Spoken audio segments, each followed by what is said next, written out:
Hey you guys, welcome back. Today we are going to take a look at my collection, if you want to call it a collection, I have four, of the family of Stapelia.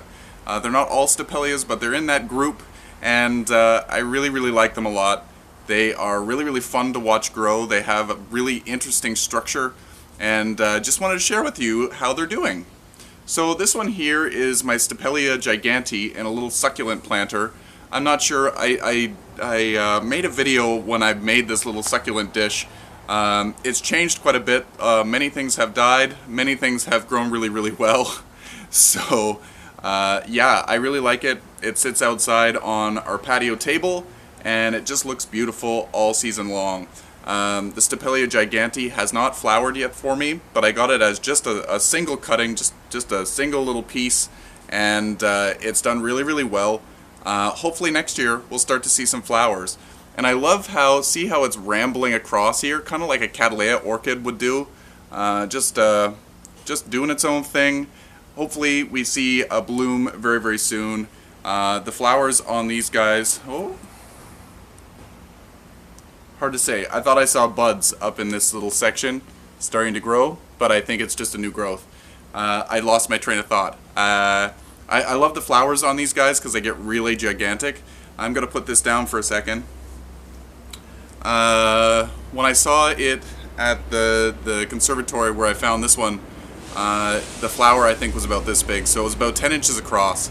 It was beautiful and it was just crazy. I'd have loved it. So to continue with the Stapelia, this is my Stapelia scitula. So this one here isn't doing so well. These are the cuttings that I took a long time ago, and they were neglected down on the grow shelf. Actually, I took it from the grow shelf and down in the basement, and I think I'm going to leave them outside because they do much better outside. I don't know why I didn't bring this up at the beginning of the season, but they're here now. They will stay outside, and you'll notice that they'll get a little bit more plump and a little bit more vigorous. They just were merely surviving downstairs. I don't know why I didn't bring them up. So much easier to grow things outside than it is to grow things under lights. And then these ones here are some of my favorites. These, I don't know the scientific names, but this one here is called the Lifesaver plant. I got this one a few years ago, and now, I don't know whether you're able to see, but it's just bursting at the seams. The pot needs to get changed. The pot is supposed to be a square pot, but it is now kind of a round pot, because the plant itself is just bursting at the seams. It's really amazing. It's really cool. So I wanted to share this one with you because look at the flower there. How much does that look like a lifesaver? That is really cool. I love this plant so much. So I just wish that it had more buds on it, but this is my first time having it bloom, so I'm really excited to show that to you. I'll put a flower photo up in one of the corners just so that you have a little bit of closer photo. And yeah, I really like this one. I'll put the scientific name down below. I'll Google search it, but I don't know it offhand. I do know that it's called a lifesaver plant. As you can see, because of the flower itself, looks like there's a lifesaver ring inside it. And don't eat it. I don't know if it's poisonous, but I'm sure it's not good. And last but not least, this one I don't know offhand. One of you actually gave me a scientific name for this, but I can't remember it offhand. I will search it and then put it down below here. But it's in the same family as the Lifesaver plant, which is not a Stapelia, but it's in the same family. They start with an H. But as you can see, it's doing really well. It's just like a crazy mass of hair, of, I don't know, dreadlocks, I suppose, of a plant. And it's got... I don't know whether you're able to see it. I'll put a photo off to the side of a nice close-up of a flower, but down near the pot there's lots of flowers starting. As you can see, they're all over the place, just sporadic. They're looking really cool, really funky. Really enjoy this plant.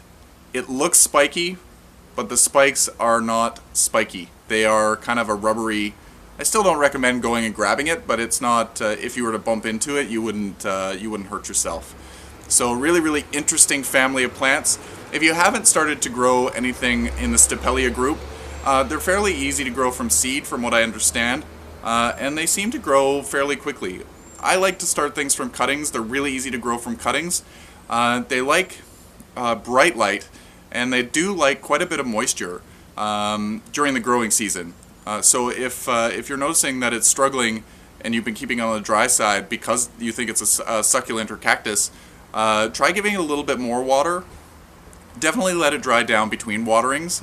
Don't keep them soggy, but they do appreciate quite a bit of water from what I'm seeing. I water these a few times a week outside, and I just drench them. And to be honest, some of them are sitting in a tray that has about a centimeter of water or a half inch of water in it almost all the time, and they seem to be doing okay.